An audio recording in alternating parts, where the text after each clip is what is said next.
Bonjour à tous, mon nom est Daniel Martel et j'aimerais vous souhaiter les bienvenus à cette présentation sur la programmation du PIC en langage assembleur. Alors, cette présentation est vraiment destinée aux personnes qui en sont à leur premier pas, ceux qui commencent à peine à regarder l'idée de programmer en assembleur sur un PIC et se demandent par où commencer. Alors, ce que j'ai fait pour vous, c'est que j'ai séparé cette démarche en six grandes étapes. Je vais commencer par vous décrire rapidement chacune des étapes. Puis dans un deuxième temps, je vais prendre un peu plus de temps pour expliquer en détail chacune des étapes qui vont vous mener jusqu'à la création de votre premier projet.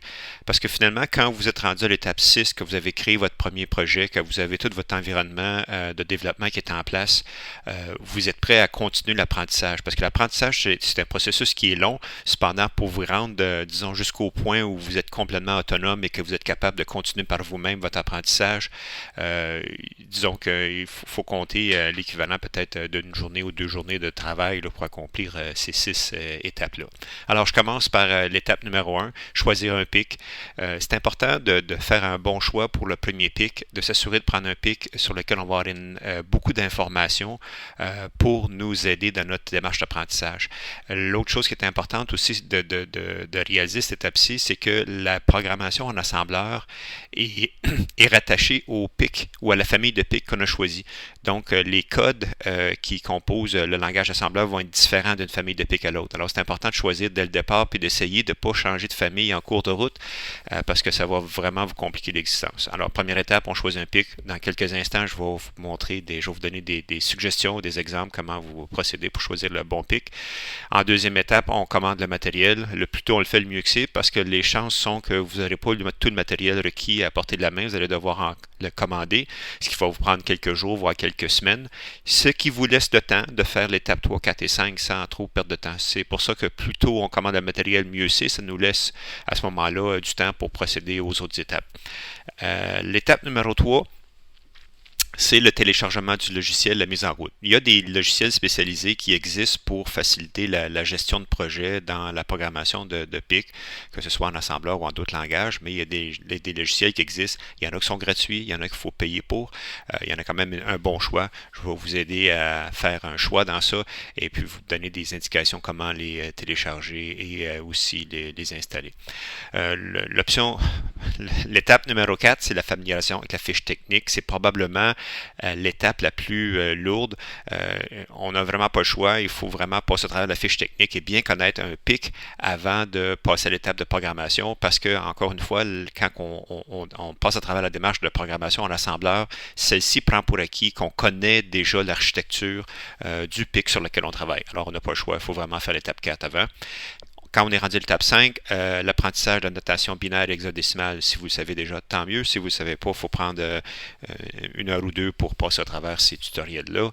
Et finalement, on arrive au langage assembleur. Le langage assembleur comme tel, quand vous êtes rendu à cette étape-là, c'est pas si difficile que ça parce qu'il n'y a pas beaucoup d'instructions. Il y a une trentaine d'instructions qu'on doit apprendre.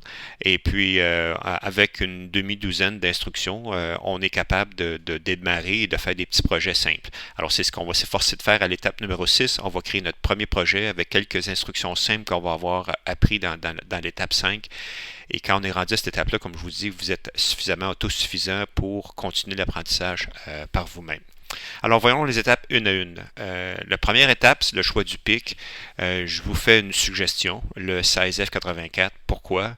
Parce que le 16F84, qui est un produit de la famille Microchip, c'est probablement Microchip, c'est un des plus gros fournisseurs de produits dans ce domaine-là. Ensuite, ça fait au moins 10 ans que le 16F84 est sur le marché, si c'est pas plus. Et puis, c'est très commun. On peut trouver une abondance d'informations sur le web sur ce produit-là. Alors, moi, je vous suggère celui-là. Vous pouvez en choisir un autre à votre goût. Si vous en choisissez un autre, assurez-vous que vous êtes capable de mettre la main sur la fiche technique et assurez-vous que vous êtes aussi capable de mettre la main sur un projet simple, que vous avez toute l'information en main. Là, le projet le plus commun, c'est un clignotant Dell. C'est un projet commun comme premier projet.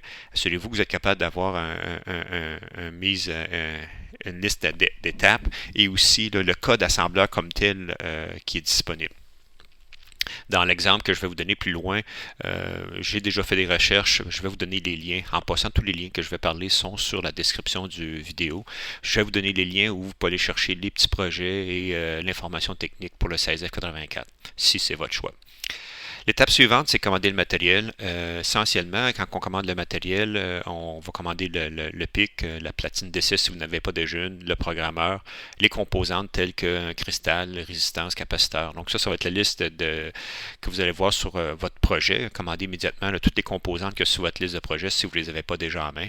Le PIC, je vous recommande d'en commander deux parce que c'est quand même fragile. Si vous endommagez un, pour une raison ou pour une autre, au moins vous allez avoir un spare, vous n'allez pas obligé d'attendre quelques jours, quelques semaines pour en commander un autre. Ensuite, pour le programmeur, vous pouvez aller avec celui de Microchip, spécialement si vous choisissez le logiciel de Microchip, c'est le fun parce qu'il s'intègre, il y a beaucoup d'informations. C'est probablement le choix le plus logique et le plus facile.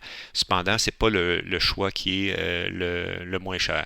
Si vous êtes sur un budget et que vous surveillez vos dépenses, si vous ne voulez pas dépenser trop pour le programmeur, il y a une alternative. C'est ce que moi j'ai fait. En passant, j'ai le logo de DigiKey ici parce que c'est le fournisseur que moi j'utilise pour mes commandes par la poste.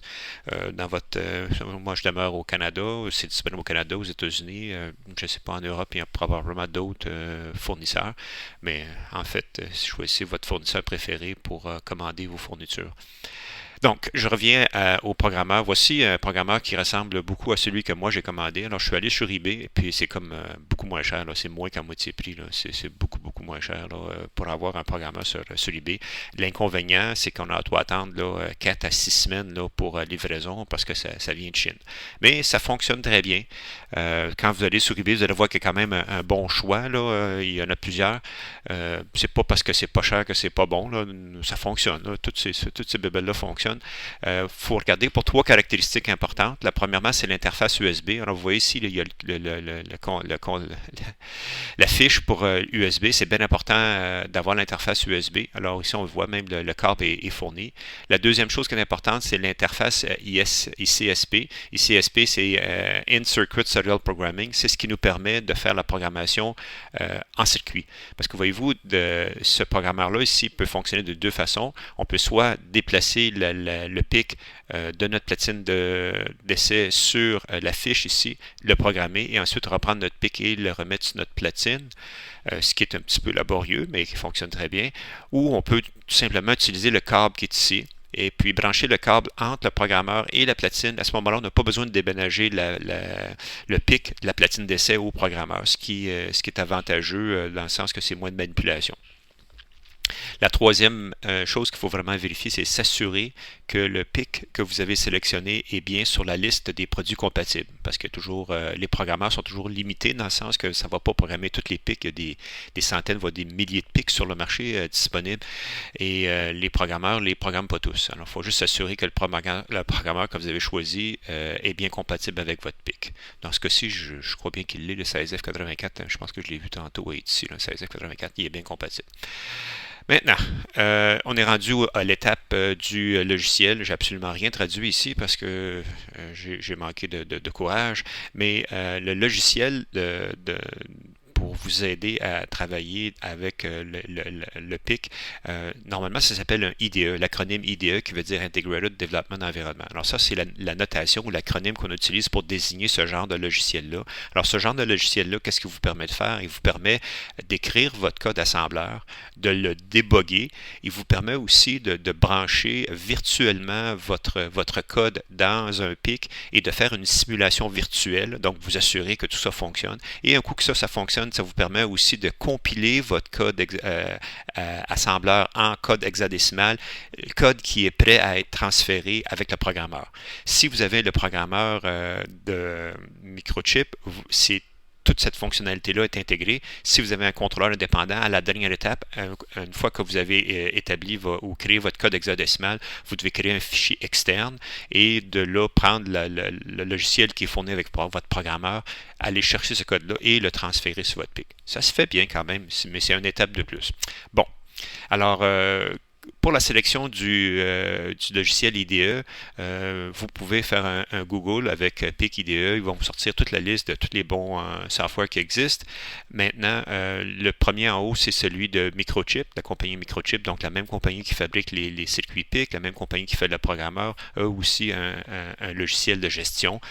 Il est gratuit, le prix est du rabat, c'est absolument gratuit et il fonctionne très bien. C'est celui que moi j'ai choisi, que j'ai installé. Je vous mets en garde que ces logiciels-là ne sont pas intuitifs et faciles à apprendre. Vous devez prendre quelques heures pour passer à travers un tutoriel pour vraiment le comprendre. Et prenez le temps, je vous conseille de vraiment prendre le temps de bien l'apprendre parce que ça va vous perdre un temps, faut perdre un temps fou si vous portez pas attention à l'apprentissage. Donc, pour celui de Microchip, il y a beaucoup de tutoriels disponibles. Bien entendu, je vous recommande d'aller sur le site même de Microchip, d'aller chercher les logiciels, même les progiciels, je pense qu'on appelle ça un progiciel, les logiciels d'apprentissage du manufacturier. Malheureusement, ils sont juste en anglais, mais ils sont quand même, c'est les mieux. C'est ceux-là qui sont bien faits parce qu'ils sont directement du manufacturier. Cependant, sur le web, il y a un paquet de logiciels qui ont été créés par d'autres, pas des logiciels, mais des tutoriels qui ont été créés par des volontaires. Alors, si vous allez sur YouTube, là, il y en a une série incroyable de tutoriels qui ont été créés par des volontaires. Il y en a là-dedans, il y en a des bons et il y en a des moins bons. À vous de faire une sélection dans ça. Ceux du manufacturier sont toujours un peu plus recommandables. Donc, vous avez installé votre IDE, vous avez fait l'apprentissage, vous êtes maintenant rendu à l'étape de vous familiariser avec la fiche technique.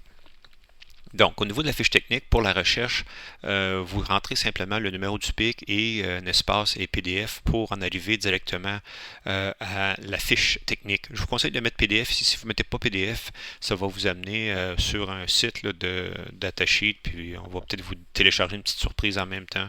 Alors que si vous avez fichier PDF directement, c'est la façon la plus facile de le faire. Ou aller sur le site web du manufacturier. Peu importe. Vous allez vous retrouver avec une fiche technique qui ressemble à ceci.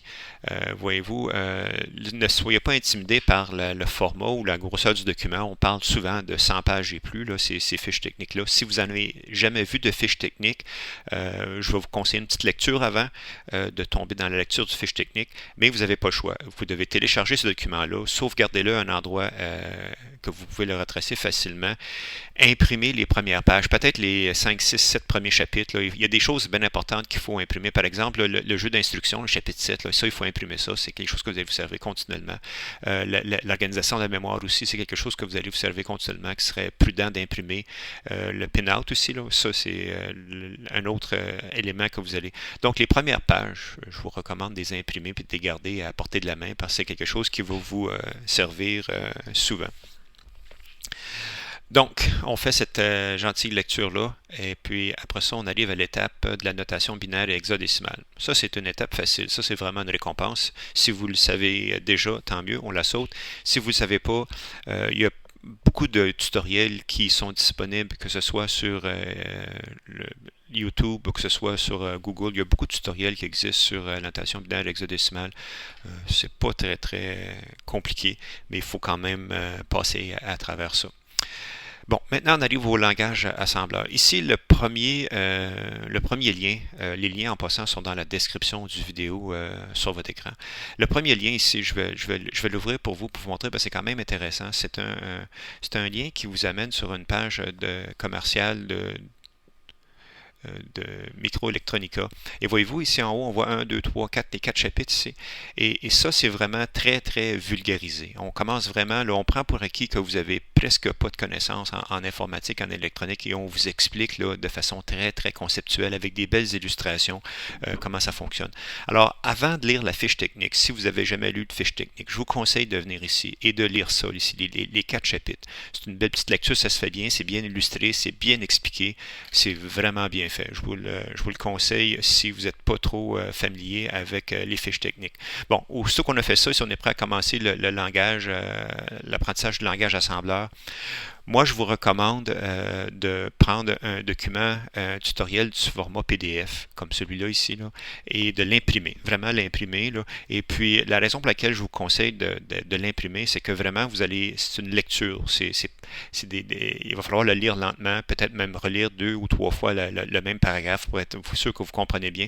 Et au fur et à mesure qu'on va vous introduire des nouvelles instructions, qu'on va vous montrer des commandes, l'idéal, c'est de les mettre en pratique immédiatement. Donc, votre feuille imprimée sur votre table, vous avez devant vous votre IDE, votre logiciel de gestion qui est ouvert, et au fur et à mesure, vous expérimentez ce que vous apprenez. C'est la façon la plus efficace d'apprendre l'assembleur. Si vous vous asseyez et vous regardez une vidéo, vous n'en retiendrez pas grand-chose, j'ai bien peur. Il faut vraiment, là, c'est l'apprentissage par l'expérimentation qui est la façon la plus efficace d'apprendre. Je crois qu'on dit kinesthésique. Corrigez-moi si je me trompe. Bon, ici j'ai 2 tutoriels, j'en ai un troisième ici, c'est ce que je vous recommande. Il y en a bien d'autres. Ceux-ci, je les ai faits personnellement. Ils fonctionnent bien. Il ne manque rien. Ils commencent à la base et ils montent un petit morceau à la fois. Encore une fois, laissez-vous pas intimider par la grosseur du document. Ça a une 50aine de pages, mais c'est pas grave. C'est une page à la fois. L'assembleur, quand on fait l'apprentissage de l'assembleur, c'est une bouchée à la fois. Il faut vraiment être patient. Donc, une fois qu'on a passé à travers ce document-là, ce n'est pas nécessaire de vous rendre complètement jusqu'à la fin du tutoriel. Vous pourrez probablement arrêter à mi-chemin puis commencer votre projet. D'ailleurs, si vous prenez ce lien-là ici, qui est un tutoriel, à la page 15, vous avez la réalisation du premier projet. Alors, quand vous êtes rendu à la page 15 d'un document qui a une 40aine de pages, vous êtes prêt à réaliser votre premier projet. Et une fois que vous avez réalisé votre premier projet, vous êtes rendu à l'étape 6.